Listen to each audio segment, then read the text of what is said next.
Uh, hi, hi, people.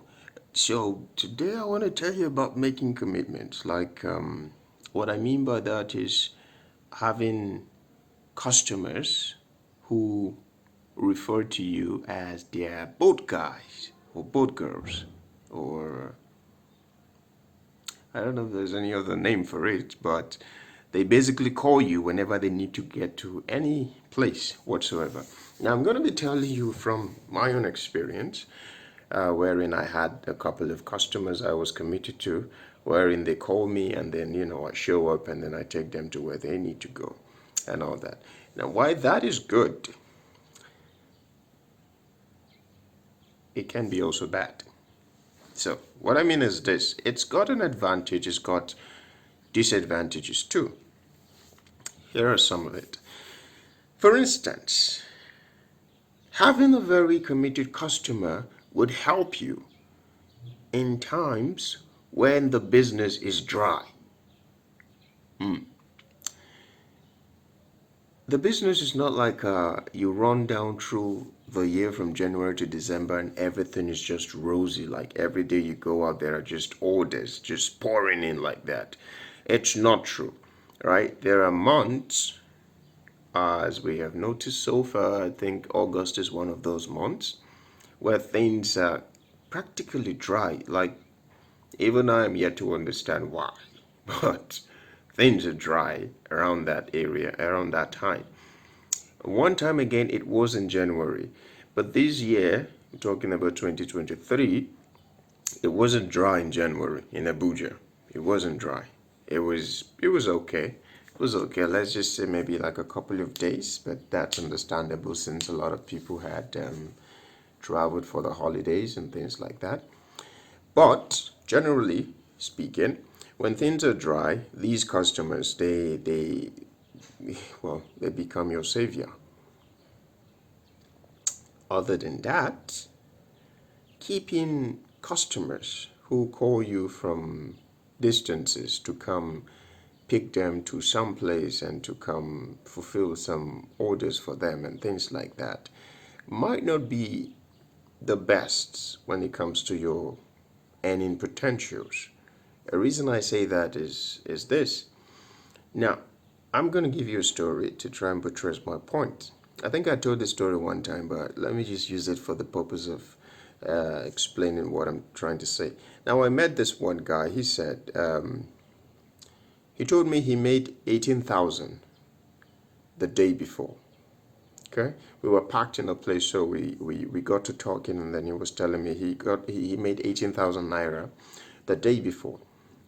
So he was breaking it down for me that he took this person to this place for this amount, and then this other person called him in town to come and take him to this place, and then he went, and then for this amount, then this and this and this and this, and it all summed up to 18,000 at the end of the day. But he didn't tell me, of course, that he had to buy fuel. But I'm imagining, since he didn't mention it, it came up at some point. He made 18,000, true, but then out of the 18,000, let's say he bought a fuel of 5,000, because the distances he called or he described seemed quite, well, it was far apart. It wasn't very close. The people he kept dropping and picking up. Even as we were still there, he said he just got a call to go pick up somebody in town, right? So, and that the distance from that area to town was also quite far. So that's my point. Like, you might have like several customers, and then the problem with it is that they tend to call you at the very unlikeliest of times, in that times where you might actually be invested in like maybe back-to-back trips, or the map is red and suddenly a customer wants to call you. And if that customer calls you, one thing you must realize is that they're not going to pay the surge fare. No, they wouldn't be paying that. Normally, they would just pay whatever it is you guys agreed on, and it's nothing too advantageous. Usually, very few people are very generous when it comes to paying rideshare people, boat drivers or Uber drivers. But most of the time, most people tend to have a boat guy or an Uber guy a girl just because they are able to pay a particular amount that is not too crazy. Give you an instance. Myself, was one time I met this lady.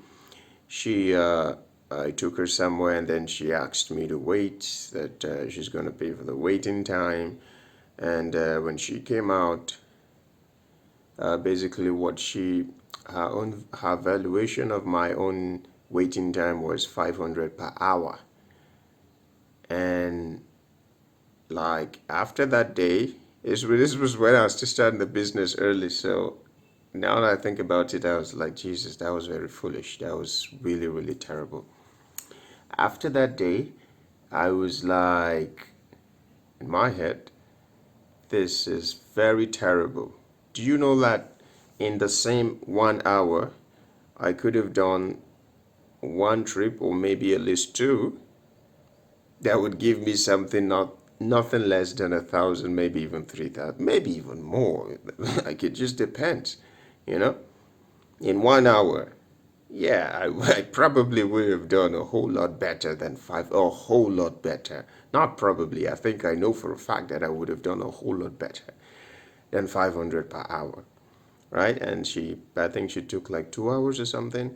So after that day, she wanted me to be like a constant driver. I agreed, but then when I got home, I was like, nah, I'm not gonna do this. So when she called back, I had to connect her to another of my friends, and I told him, yeah, you'd have to speak to her and try to make an arrangement that works for you in terms of price, because I couldn't keep up. I couldn't keep up. And apart from that, apart from the fact that their pricing is generally not favorable, the the distance most of the time, you have to, sometimes they call you when they're in very far places and then they want you to come all the way there and then pick them up to not a very far distance again, right? That can also not work to your advantage. Another reason would be that sometimes the whole map is red, the whole place is like there's a surge price and there is a very high demand. In situations like that, you could easily cash out big. But then if your person, your customer wants you to come and then fulfill an order for them or come take them to some place, you just impaired your chances of making very good money out of the whole situation, right? That's also the problem. Now, I'm not saying all this to say that it is generally bad to have a commitment to somebody or things like that, but my belief system or my belief generally is that the whole idea of the business is that I get to go where I want to go when I want to go because it's my business. I'm self-employed and I get to determine my working hours. The moment I make a commitment to another person, I'll have to work according to their own hours. They call me and I have to show up. Okay? I had another customer, nice lady, but too demanding. And she wasn't exactly cheap, right? She paid well. That was good, but the problem is, she wanted a commitment like no other or something like that. It was like, bro, I just come and I want to fulfill, like I want to take you to where you want to go and let that be the end of that, Not, oh, you didn't call me. You didn't even say hi. You didn't even say New Year. This shit. I don't have the time for that. Okay? Yeah. And then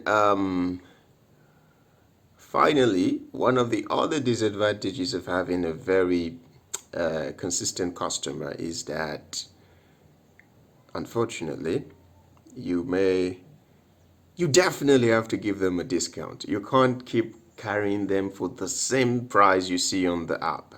You have to give them a discount. They see themselves as a very huge patronizing customer of yours, so that means you have to treat them as cherished. So in order to do that, you have to cut down the amount for which you charge them. Sometimes if it's 1,000, maybe 800.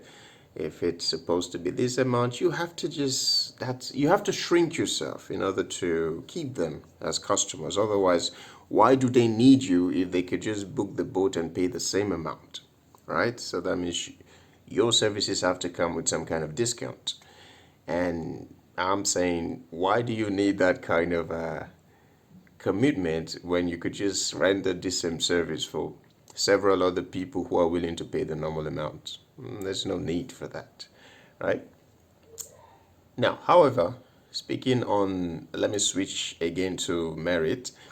It's just one customer I have, and well, I just like her way of doing things, because most of the time when she calls me and I'm around where she is, I just show up, and she really doesn't demand for much. She just probably most of the time she wants me to take something to somewhere, and sometimes the things are delicate and things like that. So after that, she pays well, and that's it. She doesn't even call as often. So you could have customers like that. They're just nice people. They don't really want too much from you, and they don't want to sap you either. They pay you well for your time, and those kinds of customers are good. So if you're going to get committed, try to get committed in a way that favors you as the driver, because you are the subject matter, you're the center of the whole thing. Don't get committed to a person who would maybe pull you out from, let's say you're in Guarimpan, they want you to come all the way to Apo to come and pick them up and maybe take them to Wuse. That's a very stupid trip. I don't want to get agitated, but it doesn't make sense, okay? You drive from Guarimpa all the way to Apo, pick up somebody, and then just to drop them at Wuse or even Garaki. Sometimes it's very bad business. So please try to try to calculate these things, especially the fuel you're burning just driving empty to go pick up somebody just so that you be on their good side. And you don't need that, because you have a lot of customers who are more than willing to pay you very good fare. And so yeah, so that's my own view on this subject. So I would say, don't get too committed to people. The business is there. You don't have to, I don't know, pledge loyalty to somebody or something. Just go out there and then do your business. It's kind of great. The reason why sometimes you feel like you need to pledge that loyalty is because you're tired, right? And you get tired, you just want one person who will just drive you around and tell you, wait for me, and then you take that time to rest and wait for me. This is why I spoke about working hours and how you don't need to work every single day in order to be in the business, because if you don't rest well, you would be at your worst efficiency level. If you rest well, you don't need somebody who would come and say, wait for me. No, you want the business to keep going on and on and on, because that's how you earn the most. Yeah. So that's it for this video. Hope it's not too long. Sorry. Bye bye. Talk to you later.